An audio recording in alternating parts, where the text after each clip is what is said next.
প্রিয় শিক্ষার্থী, আশা করছি তোমরা সকলে ভালো আছো। আজকে আমরা অ্যাডজেক্টিভ নিয়ে আলোচনা করব।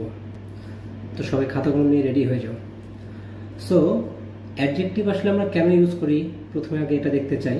ওকে, সো আমরা ধরো একটা নাউন ইউজ করলাম, যে বয় একটা noun.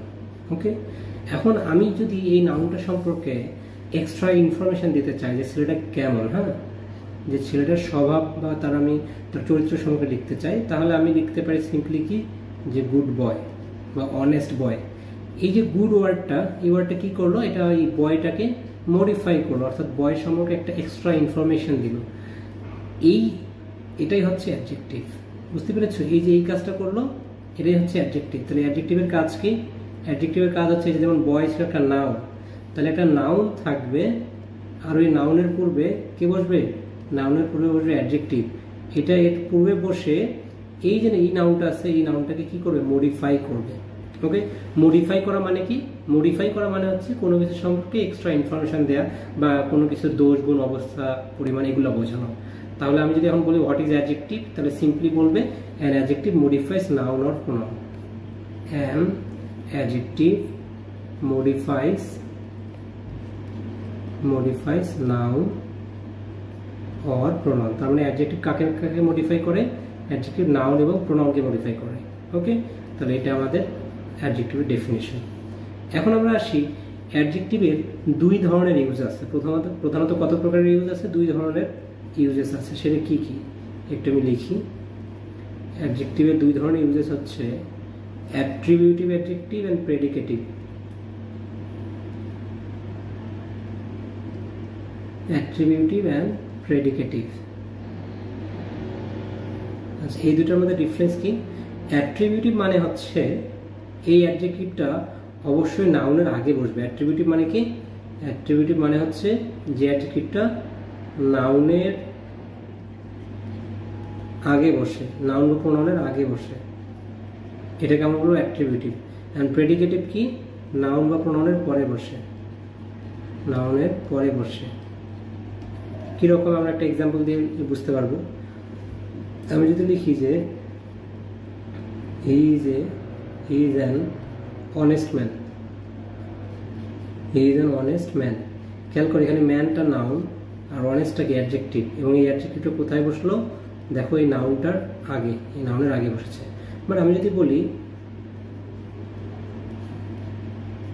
Rafiq is honest, Rafiq is honest, খেয়াল করো এখানেও অনেস্টটা অ্যাডজেক্টিভ, তাই না? অনেস্টটা কি? অ্যাডজেক্টিভ, কিন্তু এই অনেস্টটা কোথায় বসলো? দেখো, এই নাউন কিন্তু এখানে, এই যে রফিক হচ্ছে নাউন, তাহলে ওর পরে বসেছে, এই জন্য এটা হচ্ছে প্রেডিকেটিভ। তাহলে এইখানে এই অনেস্ট হচ্ছে অ্যাট্রিবিউটিভ, আর এটা হচ্ছে প্রেডিকেটিভ ইউজেস। জাস্ট এটা তোমরা জেনে রাখো। এখানে এটা নিয়ে পরীক্ষায় ওইরকম প্রশ্ন আসার পসিবিলিটি কম, বাট তারপর ভাইভাতে অনেকেই আস্ক করতে পারে। তো তোমাকে তো এগুলো এখন থেকে সব কিছু শিখতে হবে। তো যাই হোক, এটা ছিল অ্যাডজেক্টিভের অ্যাট্রিবিউটিভ অ্যান্ড প্রেডিকেটিভ ইউজেস। এখন আমরা অ্যাডজেক্টিভের ক্লাসিফিকেশন নিয়ে একটু আলোচনা করি। এখন অনেক বই আছে অ্যাডজেক্টিভ 5 প্রকার, অনেক বই আবার অ্যাডজেক্টিভ 8 প্রকার আছে। তো কেন এরকম হয় সেটা একটু বলি। তো নর্মালি বাংলাদেশের অনেক বইগুলোতে নর্মালি অ্যাডজেক্টিভকে 5 ভাগে ভাগ করা হয়েছে। সেই 5 ভাগ কি একটু আমি লিখি। প্রথম কথা হচ্ছে অ্যাডজেক্টিভ অফ কোয়ালিটি। প্রথমটা কি? অ্যাডজেক্টিভ অফ কোয়ালিটি, মানে এটা দ্বারা কোনো কিছু কোয়ালিটি, বা এটা আরেকটা নাম হচ্ছে ডেসক্রিপটিভ, ডেসক্রিপটিভ অ্যাডজেক্টিভ। দেন আসে অ্যাডজেক্টিভ অফ কোয়ান্টিটি, মানে এটা দ্বারা পরিমাণ বোঝা। আমরা একটু পরে দেখবো এগুলো ডিটেলস। তারপরে আসে অ্যাডজেক্টিভ অফ নাম্বার। ওকে, এটা আরেকটা হচ্ছে নিউমেরাল অ্যাডজেক্টিভ। এরপরে আসে pronominal adjective, pronominal adjective, and finally proper adjective. এই যে 5 প্রকার অ্যাডজেক্টিভ, প্রপার অ্যাডজেক্টিভ। ওকে, সো এখন আমরা এই 5 প্রকার সম্পর্কে আলোচনা করব। সো প্রথমে যদি আমরা আসি অ্যাডজেক্টিভ অফ কোয়ালিটি সম্পর্কে, তো দেখো অ্যাডজেক্টিভ অফ কোয়ালিটি দ্বারা কি বোঝায়। বলছে এই কোয়ালিটিভ অ্যাডজেক্টিভ, এটার আরেকটা নাম হচ্ছে কোয়ালিটেটিভ অ্যাডজেক্টিভ বা adjective of quality. Is a word which describes noun or pronoun, অর্থাৎ নাউন বা প্রোনাউনকে কি করে? ডেসক্রাইব করে। ঠিক আছে, তাহলে এটা হচ্ছে adjective of quality. Most of the adjectives belong in this type, মানে বেশিরভাগ যতগুলো অ্যাডজেক্টিভ আছে তাদের ম্যাক্সিমামই হচ্ছে এই কোয়ালিটির মধ্যে পড়ে। আচ্ছা, কোয়ালিটি, অ্যাডজেক্টিভ বা কোয়ালিটি দ্বারা সহজ কথায় বোঝাবে কোনো একটা জিনিস কেমন, ঠিক আছে, মানে সহজ কথায় কোনো একটা নাউন, এই যেমন নাউন বা প্রোনাউন, এটাকে তো মডিফাই করবে। সো এইটাকে যদি আমরা কেমন দ্বারা প্রশ্ন করি, হাউ, তাহলে আমরা অ্যাডজেক্টিভ পাবো। যেমন এখানে খেয়াল করো, বলেছে আই হ্যাভ আ ফাস্ট কার, আমার একটি দ্রুতগামী গাড়ি আছে। তাহলে এই যে কারটা কেমন, আমি যদি প্রশ্ন করি যে কেমন কার, ফাস্ট কার, তাহলে এই ফাস্টটা হচ্ছে অ্যাডজেক্টিভ অফ কোয়ালিটি। এরপর দেখো আমি যদি বলি আই এম হাংরি, আমি এখন ক্ষুধার্ত, তাহলে আমি যদি বলি আমি কেমন, আমার অবস্থা কেমন এখন, হাংরি, তাহলে হাংরিটা অ্যাডজেক্টিভ। এরপরে দেখো বলছে the hungry cats are crying, এই যে এখানেও দেখো তাহলে যে ক্যাটসটা কেমন, হাংরি, তাহলে এই যে হাংরিটা হচ্ছে অ্যাডজেক্টিভ অফ কোয়ালিটি। এরপর ধরো আমি বললাম I saw a flying eagle, তাহলে যে ফ্লাইং ইগল, ইগলটা কেমন, ফ্লাইং, ঠিক আছে। এমনি যদি আরো এক্সাম্পল দিই, he is an honest man, he is an honest man, তাহলে খেয়াল করে এখানে অনেস্ট অ্যাডজেক্টিভ অফ কোয়ালিটি, কেন, যে কেমন মানুষ ওইটা বোঝাচ্ছে। তারপর আরো একটা এক্সাম্পল লিখি যে this is a beautiful bird, this is a beautiful bird. So এখানে বিউটিফুলটা হচ্ছে অ্যাডজেক্টিভ অফ কোয়ালিটি, কেন, কারণ বার্ডটা হচ্ছে নাউন আর বিউটিফুলটা হচ্ছে অ্যাডজেক্টিভ, কারণ এটা নাউনটাকে মডিফাই করতে হচ্ছে, কেমন বার্ড, বিউটিফুল বার্ড। সো এটা হচ্ছে অ্যাডজেক্টিভ অফ কোয়ালিটি, এটা খুবই সহজ, ঠিক আছে। আমরা নাউনকে হাউ দ্বারা প্রশ্ন করব, হাউ দ্বারা প্রশ্ন করলেও নর্মালি এই অ্যাডজেক্টিভ অফ কোয়ালিটি পাওয়া যায়। ওকে, তো দ্যাটস ইট, আমার অ্যাডজেক্টিভ অফ কোয়ালিটি খুবই সহজ জিনিস, এটা নিয়ে আমাদের আর জটিল করার কিছু নেই। এখন আমরা অ্যাডজেক্টিভ অফ কোয়ান্টিটি নিয়ে আলোচনা করব। তো দেখো অ্যাডজেক্টিভ অফ কোয়ান্টিটিতে বলছে যে অ্যাডজেক্টিভ অফ কোয়ান্টিটি দ্বারা কি বোঝায়, যে কোনো একটা জিনিস কি পরিমাণে আছে, how much of a thing, অর্থাৎ কোনো একটা জিনিস কি পরিমাণে আছে। তাহলে অ্যাডজেক্টিভ অফ কোয়ান্টিটি, কোয়ান্টিটি মানেই তো পরিমাণ, তাই না। তাহলে অ্যাডজেক্টিভ অফ কোয়ান্টিটি দ্বারা কি বোঝাবে, কোনো কিছুর পরিমাণ বোঝাবে। যেমন আমি যদি বলি আই এট সাম রাইস, এই সামটা এখানে অ্যাডজেক্টিভ অফ কোয়ান্টিটি, কেন, বলছে কিছু রাইস, তাহলে এই কিছু দ্বারা কি পরিমাণ বোঝাচ্ছে। আবার খেয়াল করো, বলছে হি শোড মাচ পেশেন্স, তাহলে এই মাচটা এখানে হচ্ছে কি অ্যাডজেক্টিভ অফ কোয়ান্টিটি।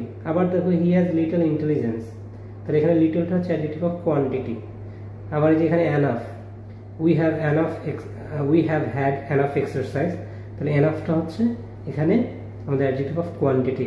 এরপর দেখা বলেছে he has lost all his wealth, এখানে অলটা হচ্ছে অ্যাডজেক্টিভ অফ কোয়ান্টিটি। মানে সহজ কথায় অ্যাডজেক্টিভ অফ কোয়ান্টিটি দ্বারা কি বোঝাবে, পরিমাণ বোঝাবে। এই প্রত্যেকটা দেখো, এই পাঁচটা যে আমি আইডেন্টিফাই করেছি, এই পাঁচটার প্রত্যেকটা দ্বারা কি বোঝাচ্ছে, অ্যাডজেক্টিভ অফ কোয়ান্টিটি বোঝাচ্ছে। এখন আমরা যদি অ্যাডজেক্টিভ অফ নাম্বারে আসি, তাহলে এটা দ্বারা বোঝাবে হাউ মেনি পার্সেন্স, অথবা সহজ কথায় কোনো কিছুর সংখ্যা বোঝাবে। ওকে, অ্যাডজেক্টিভ অফ নাম্বার দ্বারা কি বোঝাবে, সংখ্যা বোঝাবে। যেমন খেয়াল করো, এই যে দ্য হ্যান্ড হ্যাজ 5 ফিঙ্গার্স, তাহলে 5টা কি অ্যাডজেক্টিভ অফ নাম্বার। আবার দেখো বলছে few cats like cold water, এই যে ফিউটা হচ্ছে অ্যাডজেক্টিভ অফ নাম্বার, কেন, বলছে কিছু বিড়াল, তাহলে এই কিছুটাও তো একটা সংখ্যা বোঝাচ্ছে। আবার খেয়াল করবো বলছে there are no pictures in this book, তাহলে এই নোটা হচ্ছে তোমার adjective of number. Then I have taught you many things, এই মেনিটা হচ্ছে অ্যাডজেক্টিভ অফ নাম্বার। এরপর দেখো অল মেন মাস্ট ডাই, তো এখানে একটা বিষয় খেয়াল করো, অ্যাডজেক্টিভ অফ নাম্বার এবং অ্যাডজেক্টিভ অফ কোয়ান্টিটির মধ্যে একটা ডিফারেন্স রয়েছে। তুমি খেয়াল করো এখানে এই যে লাস্ট এক্সাম্পলটাতে অল মেন মাস্ট ডাই, তো এখানে অলটা অ্যাডজেক্টিভ অফ নাম্বার। আবার এখানে খেয়াল করো he has lost all his wealth, so এইখানে আবার এই অলটা অ্যাডজেক্টিভ অফ কোয়ান্টিটি, তাহলে তো আমরা কনফিউশনে পড়ে যাব, ঠিক আছে। এই যে অল কখনো অ্যাডজেক্টিভ অফ কোয়ান্টিটি হচ্ছে, আবার কখনো অ্যাডজেক্টিভ অফ নাম্বার হচ্ছে, তো কখন কোনটা হবে। সো এইটা বোঝার আগে চলো আমরা আরেকটা জিনিস দেখি, সেটা হচ্ছে দেখো তো এই যে নাউনগুলো আছে, অ্যাডজেক্টিভ অফ কোয়ান্টিটির পরে যে নাউনগুলো আছে, দেখো তো কোনো মিল খুঁজে পাও কিনা। একটা রাইস, তারপর হচ্ছে পেশেন্স, দেন ইন্টেলিজেন্স, এবার খেয়াল করে এক্সারসাইজ, দেন ওয়েলথ। এদের মধ্যে মিলটা হচ্ছে এই প্রত্যেকটাই হচ্ছে আনকাউন্টেবল নাউন, এই প্রত্যেকটাই কি আনকাউন্টেবল নাউন। তাহলে তুমি যদি দেখো এই নাউনটা, যে নাউনটাকে মডিফাই করছে সেই নাউনটা আনকাউন্টেবল হবে, মানে আনকাউন্টেবল দেয়া আছে, তাহলে বুঝবে যে এখানে হবে অ্যাডজেক্টিভ অফ কোয়ান্টিটি। কি হবে, অ্যাডজেক্টিভ অফ কোয়ান্টিটি, বুঝতে পেরেছো। তাহলে কোয়ান্টিটির পরে আনকাউন্টেবল নাউন থাকে। আর আমরা যদি এবার এখানে খেয়াল করি অ্যাডজেক্টিভ অফ নাম্বার, খেয়াল করি দেখো এই ভার্বগুলো, ফিঙ্গার্স, তারপরে খেয়াল করো ক্যাটস, তারপরে খেয়াল করো পিকচার্স, তারপরে দেখো থিংস, এবং এরপরে দেখো মেন। এই প্রত্যেকটা হচ্ছে কাউন্টেবল, প্রত্যেকটাই কি কাউন্টেবল। তাহলে যদি কাউন্টেবল নাউন পাও তাহলে বুঝবা যে আগেরটা হবে নাম্বার, অ্যাডজেক্টিভ অফ নাম্বার, এদের পরে বসে কাউন্টেবল নাউন। তাহলে আর কোয়ান্টিটি বসে কোথায়? কোয়ান্টিটি বসবে, এরপর অবশ্যই কি থাকবে? আনকাউন্টেবল নাউন হবে। তো এইভাবে তুমি ইজিলি মনে রাখতে পারো এই বিষয়টা, মানে এটা একটা সহজ টেকনিক আর কি। তো যাই হোক, এখন আমরা দেখবো প্রপার অ্যাডজেক্টিভ। এটা খুবই সহজ বিষয়। প্রপার অ্যাডজেক্টিভটা এসেছে প্রপার নাউন থেকে। এই যে দেখো এখানে আমি লিখে দিয়েছি এটা, যে যে অ্যাডজেক্টিভটা প্রপার নাউন থেকে আসে সেটাকে আমরা বলবো প্রপার অ্যাডজেক্টিভ। যেমন আমি যদি বলি আমেরিকা, আমেরিকা একটা দেশের নাম, তাহলে এটা একটা প্রপার নাউন, তাই না? আমেরিকাটা কি? এটা একটা প্রপার নাউন। বাট আমি যদি বলি আমেরিকান কার্স, এই যে আমেরিকান কার্স, এই কার্সটা তো নাউন, কার্সটা নাউন, তাহলে আমেরিকানটা কি? আমেরিকানটা অ্যাডজেক্টিভ। কোন অ্যাডজেক্টিভ? যেহেতু প্রপার নাউন থেকে এসেছে এই জন্য প্রপার অ্যাডজেক্টিভ। বুঝতে পেরেছো? আচ্ছা, এরপরে দেখি এখানে বলছে চাইনিজ পিপল, তো পিপলটা তো নাউন, তাহলে চাইনিজটা হয়ে যাবে প্রপার অ্যাডজেক্টিভ, কারণ এটা প্রপার নাউন থেকে এসেছে। এরপরে আসে দেখো মার্কসিস্ট ফিলোসফার্স ডিসপাইস ক্যাপিটালিজম, ঠিক আছে? অর্থাৎ মার্কসিস্ট ফিলোসফাররা তারা কি করেছে? ক্যাপিটালিজমের ডিসপাইস মানে হচ্ছে নিন্দা করা। ডিসপাইস মানে কি? নিন্দা করা। আর ক্যাপিটালিজম মানে হচ্ছে পুঁজিবাদ। ওকে, পুঁজিবাদ।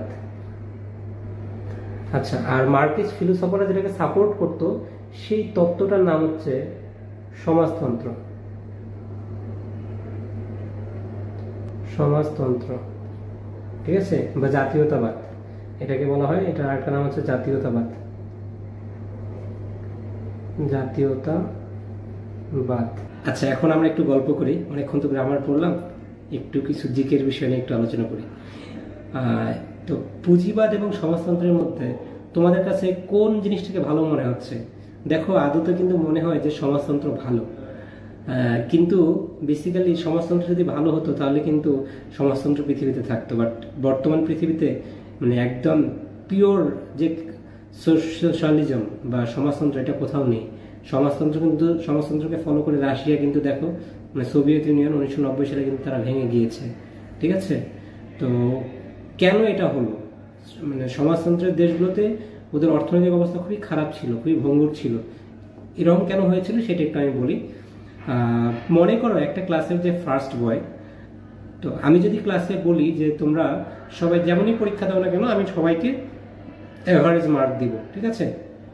তাহলে ওই ক্লাসের যে ফার্স্ট বয় ও কি রাজি হবে বলো তো? ও কিন্তু কখনোই রাজি হবে না। কারণ কি? সে তো কম মার্কস পাবে, সে তো আরো ভালো মার্কস পেতে পারতো। সমাজতন্ত্রের ক্ষেত্রেও কিন্তু সেম একই জিনিসটা হয়েছে। অর্থাৎ ওই সময় মানুষজন আর কাজ করতে চাইতো না। হ্যাঁ, তারা জানে যে সে যদি কাজ করে তাহলেও গভর্নমেন্ট টাকা দেবে, আর যদি কাজ না করে সে যদি বাসায় বসেও থাকে তাহলেও গভর্নমেন্ট তাকে টাকা দেবে। তাহলে সে কষ্ট করে কেন কাজ করবে? এবং স্পেশালি হসপিটালগুলোতে দেখা যেত যে যারা ডক্টর ছিল বা নার্স ছিল তারা কিন্তু ঠিকমতো মানুষকে সার্ভিস দিত না। কেন? কারণ সে জানে সে যদি ভালো ভালো সার্ভিস দেয় তাহলেও সে তার বেতন পাবে, আর যদি সার্ভিস নাও দেয় তাহলেও সে বেতন পাবে। এই জন্য দেখা যেত তারা ওই সময় হসপিটালে গিয়ে রোগীর সেবা করার পরিবর্তে গল্প করতো বেশি। হ্যাঁ, তো এই আর কি অনেক বিষয় ছিল। এবং তোমাদের একটা মজার বিষয় বলি, যখন দ্বিতীয় বিশ্বযুদ্ধের পর ইউরোপের যেসব দেশের সমাজতন্ত্র ছিল, তো সেই সব দেশে মেয়েরা বিয়ের ক্ষেত্রে মানে দুই ধরনের ছেলেদেরকে বেশি পছন্দ করত। তারা ছিল ট্যাক্সি ড্রাইভার এবং তোমার নাপিত, সেলুনে কাজ করে যারা। ভাবতে পারো যে স্যার এটা কিভাবে সম্ভব? কারণ তাদের যে জবটা এটা কিন্তু প্রাইভেট জব ছিল, আর বাকি সব গভর্নমেন্ট রিলেটেড। অর্থাৎ যে ট্যাক্সি ড্রাইভার তার কিন্তু কোনো ফিক্সড ইনকাম নেই। সে সারাদিনে যত ট্যাক্সি চালাবে, যতগুলো প্যাসেঞ্জারকে ক্যারি করবে, তার ইনকাম তত বেশি। আবার যে নাপিত, ঠিক আছে, সে যতগুলো মানুষের চুল কাটবে তার ইনকাম তত বেশি। তো এই জন্য দেখা যেত যে একজন নাপিতের বেতন একজন সরকারি চাকরিজীবীর চেয়ে অনেক বেশি, একজন ট্যাক্সি ড্রাইভারের বেতন একজন সরকারি চাকরিজীবীর চেয়ে অনেক বেশি।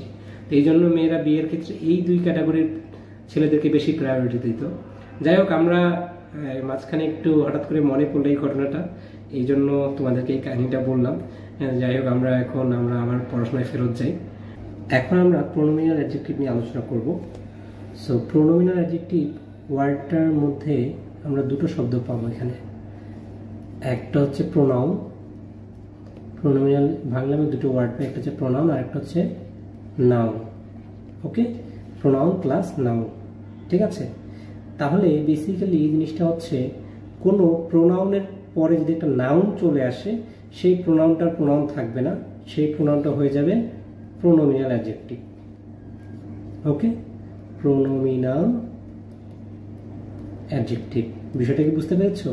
অর্থাৎ কোনো প্রোনাউনের পরে যদি নাউন চলে আসে, সেই প্রোনাউনটার প্রোনাউন থাকবে, সেটা হয়ে যাবে অ্যাডজেক্টিভ, প্রোনোমিনাল অ্যাডজেক্টিভ। যেমন আমি একটা এক্সাম্পল দিই, আমি যদি বলি দিস ইজ গুড,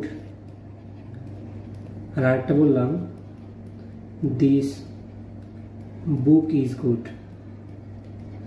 সো খেয়াল করো, এই বোথ সেন্টেন্সে দিস ওয়ার্ডটা রয়েছে, কিন্তু এইখানে দিসটা হচ্ছে একটা প্রোনাউন। কোন প্রোনাউন মনে আছে তো? ডেমনস্ট্রেটিভ প্রোনাউন, আমরা আলোচনা করেছিলাম। আর এই যে দিস, এটার পর একটা নাউন আছে, দেখো খেয়াল করো, এটা নাউন। তাহলে প্রোনাউনের পর যদি নাউন আসে, তাহলে সেই প্রোনাউনটার প্রোনাউন থাকবে না, সেটা হয়ে যাবে অ্যাডজেক্টিভ। তাহলে এই দিসটা কিন্তু একটা অ্যাডজেক্টিভ। ওকে, এই জিনিসটা কিন্তু অনেকেই ধরতে পারে না, পরীক্ষা যদি আসে ম্যাক্সিমামই লিখে দিয়ে আসে এটা হচ্ছে প্রোনাউন, বাট এটা কিন্তু একটা অ্যাডজেক্টিভ। ওকে, মানে প্রোনাউনের পরে যদি কোনো নাউন চলে আসে, তাহলে সেই প্রোনাউনটা হয়ে যাবে অ্যাডজেক্টিভ। এটাকে আমরা বলি প্রোনোমিনাল অ্যাডজেক্টিভ। তো এখন প্রোনোমিনাল অ্যাডজেক্টিভকে আমরা 4টা ক্যাটাগরিতে ভাগ করতে পারি, সেগুলো একটু দেখি। প্রথমেই হচ্ছে ডেমনস্ট্রেটিভ অ্যাডজেক্টিভ, তারপরে হচ্ছে ডিস্ট্রিবিউটিভ,